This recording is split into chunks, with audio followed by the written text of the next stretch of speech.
All right, let's look at hyperbolas today. This is the fourth and final conic, and it is very similar to ellipses. So hopefully if ellipses are okay for you, hyperbolas aren't going to be too bad either. And if ellipses are still a little bit of a struggle, this actually might kind of reinforce some things and maybe make ellipses better. So first of all, let's jump in and let's look at the definition of what a hyperbola is.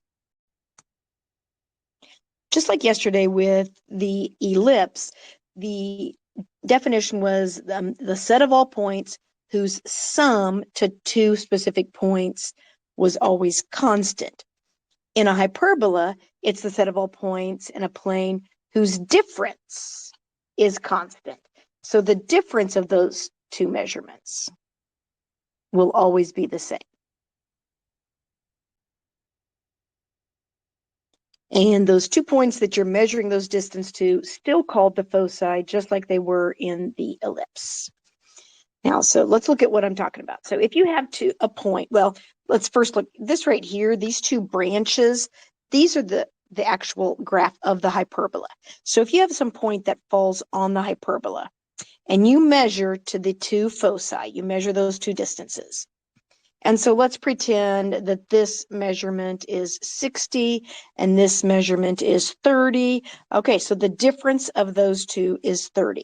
So every point that you would put or that you could find where that difference is 30, so let's pretend this is 40, then this would have to be 10 because they're going to subtract and have that common difference of a 30. You could also be down here doing it, where that's your 40 and there's your 10. That would still work. You could even be over on the other side here. It's just that now this is the shorter piece. This is the 10 and this is the 40. And so that's why you end up with the two branches here, because you can go from either direction. Okay, so that's a mess. I don't know that you needed to draw all that in there, just so that you understand that how that varies from the ellipse. All right, check out this picture. Whew, there's a lot of stuff going on here, a lot of vocabulary, new vocabulary, some old vocabulary. So let's, if you got your color coding going, that might be helpful. All right, so let's see. Let's start with the center. Let's start with that. All right, so right here is the center. Now, this looks like it's at the origin. It can be. It doesn't have to be at the origin, but you have the center. And from the center, you're still going to go left and right and up and down, and you're going to create these 4 points right here. Now, those 4 points, instead of creating an ellipse, are going to create this box, some kind of a rectangle in here. Now, when you do that, you have your center, you have your 4 points, you draw that box. You can see right here that the actual, well, even before I talk about the box, let's talk about what these are. You're always going to draw your diagonals from corner to corner. Drawing your diagonals, it will always go through the center, and those are asymptotes. And then to actually draw the true hyperbola, which is the 2 branches here, these 2 branches create the hyperbola. Notice that it hits right here at the edge of the box. It's going to touch that right there, and it's going to then go approach your asymptotes. So when you draw that in, let's see what we've got. All right, so we've got the center. We've talked about that. When you go left and right, or sometimes it's when you go up and down, it creates an axis, and it is no longer called the major axis and minor axis because it really has nothing to do with which one's longer or shorter. You have an axis that'll go horizontally. You're going to have an axis that goes vertically. The one that goes, well, and we'll talk about how we know this later, but the one that the hyperbola touches right here and right here, this was going to be called your transverse axis, and it's going to have the vertices on it. It's also going to be the same one that has your 2 foci on it. Notice the foci in this case are in the cup of the hyperbola, but they're kind of like outside of the whole picture. And so that's different from the ellipse. The foci were on the inside of the ellipse. Now these are going to be on the outside of the whole diagram. So this is called the transverse axis. I like to call it the main axis, the one where all the action is happening, the vertices, the foci, all that stuff. The other direction is called the conjugate axis, and it's not necessarily shorter. It's just the one that kind of helps build the box, but none of the action is happening on. So you have your transverse, you have your conjugate. That can change. The transverse might be vertical and the conjugate could be horizontal. We'll talk more later on that. What else are we missing? Is that everything? That might be everything. Okay, let's go ahead and keep moving. Let's look at something. The whole draw on the right triangle thing that we did with the ellipses, we're going to do with the hyperbola too. It's just a little bit different on how it plays out. So you've got your center. You have built this box and drawn the diagonals. And in this particular example, I've put the foci horizontally. So notice that when I've always tried to say, you always draw the smaller triangle. So when we were doing the ellipse, you don't need to draw this, but remember, here's your center, here's your focus. I always said, draw the smaller one. So you would stop when you got to the focus. And then you'd go up here, but you wouldn't go all the way to the edge on that first one. And there's your triangle. Well, we're still going to draw the smaller version. So now when I go, I hit my vertex before I hit the focus. So you draw the smaller version. I'm going to stop when I get to the vertex, go all the way the other direction, and here's your right triangle now. And what's different kind of is now you're typically going to know how far you went left and right. So you're going to know this leg. You're going to know how far you went up and down. So you know this leg. Now you're not going to know your hypotenuse, but your hypotenuse is going to be the same as that longer distance. Just like it was over here, the hypotenuse was the same as the longer distance. The letters are going to get mixed up though, because in this case, the longer distance is your C, because C is always the distance to the focus. So this is C. And then these are your semi-transverse, semi-conjugate axes. Oops, that's a B. Okay. So the whole A, B, and C move around. Let's see. Let's go ahead and try another one. Your equation for this is going to be very, very similar to what it looked like as an ellipse. There's just one small change. Can you find it? Yeah, the only difference is that it's now a subtraction sign. Ellipses always have plus signs, hyperbolas always have minus signs. But the rest of this all does the same thing. This is still your center. This still tells you how far to go left and right because it's under the X. This tells you how far to go up and down. It's under the Y. It always equals 1. All of that stuff holds. So center still HK. A and B are the semi-transverse, semi-conjugate axes. And here's the one thing. This is the biggie right here. Maybe star this. The transverse axis is always going to be the positive term. So the transverse axis is the one with the vertices and the foci. And so if your X comes first and is positive, then that means you're going to have a horizontal transverse axis. But what we're going to end up doing is we're going to swap these two terms. And we're going to have the Y be the positive term and come first, and then have a minus X. So both situations can happen. If the Y comes first, then what that means is that my hyperbola will be going upward and downward, and the foci and the vertices are all vertical. It does not have to be the longest, has nothing to do with which one's longer or shorter.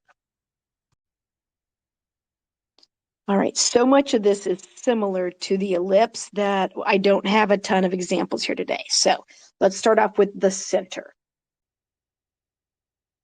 Looking at our numerator, our center is going to be at -3, -5.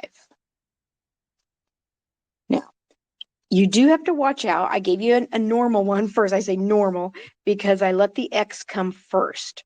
Because if your X and your Y swap, it's sort of like with those parabolas, kind of everything swaps. We'll do one in a minute, but we're lucky here because the X is all the first stuff, the Y is all the second stuff.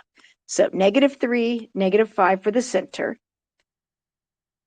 Do you feel like this hyperbola is going to be going up and down vertically, or is it going to be going left and right? And so that's what this question is. And again, it has everything to do with which term's positive. The X term is positive. So that's going to be one that opens sideways. So it's a left and right. let's go ahead and plot everything. So -3, -5 is the center. Looking at your denominators, I'm going to go left and right 5. This is just like the ellipse. I'm going to go up and down 3. But instead of drawing an ellipse out of this, I end up drawing the box. That's the difference. Don't try to draw an ellipse with this. Okay, and then from the box, you're going to draw in your asymptotes.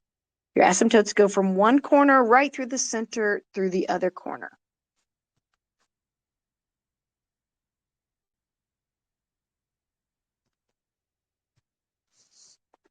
Because the x comes first, the major axis, let me take that back. The transverse axis is horizontal. So it's going to be coming in here sideways, hit that box, then go approach the asymptote. This way, come touch the edge of the box there, and then keep going. So that's officially your graph, those hyperbola. But you need all the other stuff to make it draw out right. Okay, let's talk about the foci. The foci are going to be out here someplace in the cup of the hyperbola. So when I draw my triangle, remember I'm going to draw the smaller one. I'm only going to go to here. And then I'm going to go up to there. And then I draw in the hypotenuse, and that hypotenuse is going to be the same as this longer distance here, which I don't know because I totally randomly stuck that there. But what I do know is I know that I went left and right 5 and up and down 3.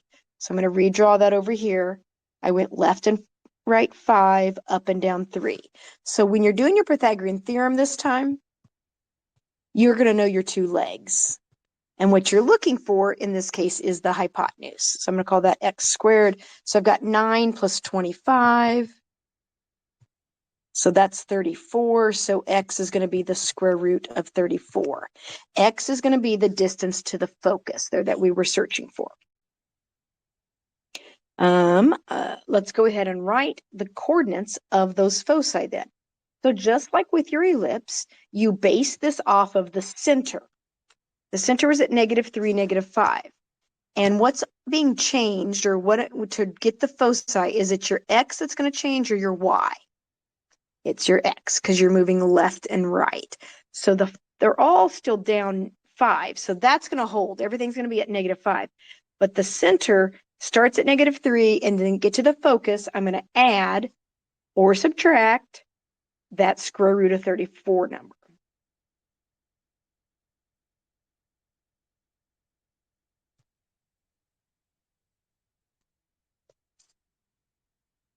Okay, then the last thing that I have, actually, it's not the last thing, the asymptotes. The asymptotes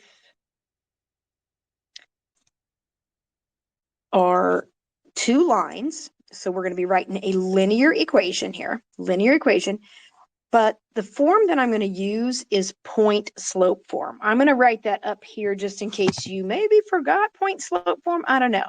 Point slope form looks like this. I just kind of shortcut it to y minus y equals mx minus x. Okay, this works great in this scenario because we have a point that both asymptotes go through. They both go through the center point. So that's the ordered pair that I'm going to use. It's the center point that I have written up here. I'm going to use that. But if you look at the slope on these two, I just go from the center to the corner of the box. I'm going to go up 1, 2, 3.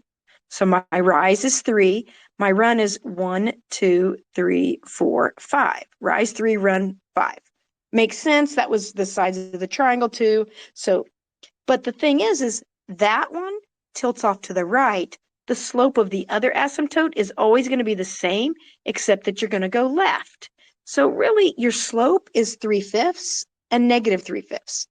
Well, that makes writing your point slope form really easy. So here's what the equation would look like. I would write y minus the y value of the center. So that's +5 equals m. And I'm going to do a plus or minus. And that way I'm going to write both equations in one shot. Plus or minus 3/5. And then I have x minus x, and the x value is a -3, so that's going to be +3. And there's the equation of my two lines. And I'm just going to leave it. Don't feel like you got to turn that into slope or point, the slope-intercept form. It gets way messier if you do that. Leave it in point slope. Okay, so our last thing is our eccentricity. Eccentricity is defined as C over A. That has not changed. We are still doing C over A like we did with the ellipses. And it's still comparing how far to the focus versus how far to, or how long the semi-transverse is. You're always comparing, again, how far the focus is compared to the vertex. But notice that your focus is farther this time than what your vertex is.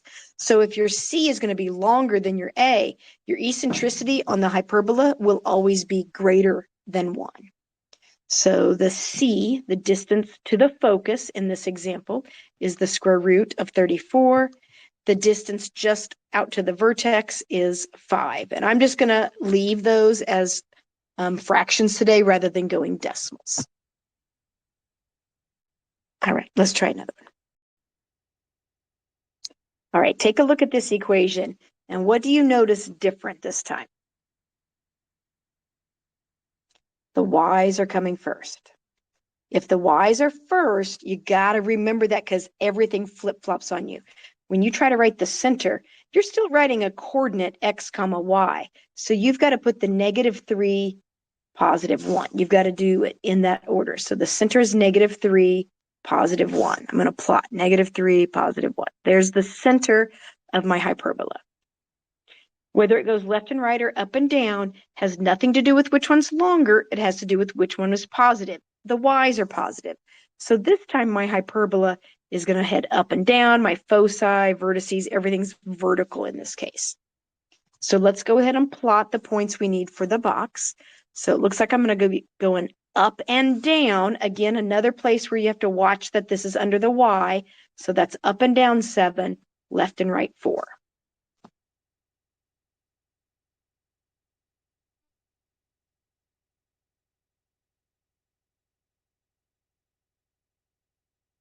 Make a box with those 4 points.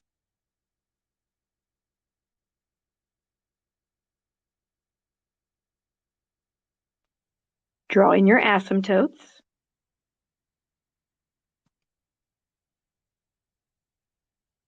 Corner to corner, as neat as you can. Maybe use a straight edge. Okay, from here, you're going to draw the hyperbola. Now, this is what I was talking about, the hyperbola. Since the y comes first, your vertices are not side to side. Your vertices are up and down. This is a vertex. This is a vertex. So you're going to come in this direction and hit the top and the bottom of the box instead of the sides. Still approach the asymptotes nicely. And that also is going to mean then that your foci are up and down in the cup of that hyperbola thing. All right, let's try drawing the triangle and getting the foci coordinates figured out. So I feel like this is easier than the ellipse and the triangle because you always know the left and right. I went left and right 4. I went up and down 7. So what I'm missing is the hypotenuse, which is going to be the same as that distance out to the focus. We would call that x. So here we go. 4 squared plus 7 squared equals x squared. So 16 plus, 49. All right, so what is that? 65. So x is going to equal the square root of 65. So when I write my foci, it's affecting my y values because I'm going up and down from the center. All those values still are left 3, but from the center, from 1, I'm going to go up and down the square root of 65. For your asymptotes, I'm going back to my point slope. I'm going to use the center here, and then I'm going to count my slope. So my slope would be rise 7, run 4. But I'm going to do a positive version and I'm going to do a negative version. So point slope form, y minus the y value of the center equals plus or minus rise 7, run 4. And then you do x, and looking back at your center, in this case, it'll be a plus 3. And those are lines that you're writing the equation of, so don't put squares on anything there. Those are lines. Okay, and the last thing is your eccentricity. Eccentricity is C over A. Distance to the focus, which is your square root of 65, over the distance to the vertex, which is that shorter distance, which is 7. And then we could get a decimal approximation, but again, it is always greater than 1. All right, last problem. I told you it's short today. So now what we're going to do is take some information and see if we can figure out the equation rather than the other way around. So let's plot what we know. We have vertices at 2, 2 and at 2, 4. Okay, that's skinny. All right, those are your vertices. So what this means is, well, let's go ahead and plot the foci. You have foci at 2, negative 2. I'll change colors of the foci. And 2, 8. Remember that the vertices make the box, but I just don't know how long to make this box. I'm kind of randomly sticking this in here right there, let's say. But this is the box right here. And then the hyperbola is going to do this business, and those are your foci in there, those green ones. That's what it looks like. Okay, so just from that, we should be able to figure out a lot of stuff. For instance, could you tell me, what would the center have to be? Well, it's going to fall right here, right in the middle of your two vertices, in the middle of the foci. So your center is at 2, 3. So with that information, I can start the equation. It's going to be an x minus 2 quantity squared. Oh, stop, time out. What did I forget? This hyperbola is opening up and down, which means when I write my hyperbola equation, the y needs to come first. So it's a y minus 3 squared over something. It's a subtraction sign. And then x minus 2 squared over something. Always equals 1. Please don't leave these blank. You can usually figure out the center, if nothing else. Okay, and I usually then will, just from the graph, know one of my denominators. So you have to consider what it was that I made up. And what I made up was how far I went left and right. I don't really know that value. That's my x. But I know that I went up 1. Look how tiny this is. This is my tiny little triangle. I'm going to redraw it over here. I have no idea how far I went left and right, but I did go up 1 right there. So if I went up and down 1, I know that my denominator is 1 squared on the y. I don't know yet. So I have the last thing, and this is where your Pythagorean theorem comes in, to find that other value. Because I do know out to the focus, let's see, if I was up 3 and this is up 8, that means that distance is a 5, and that 5 would go on your hypotenuse. So now I have 1 squared plus x squared equals 5 squared. That's going to be a 25 minus 1.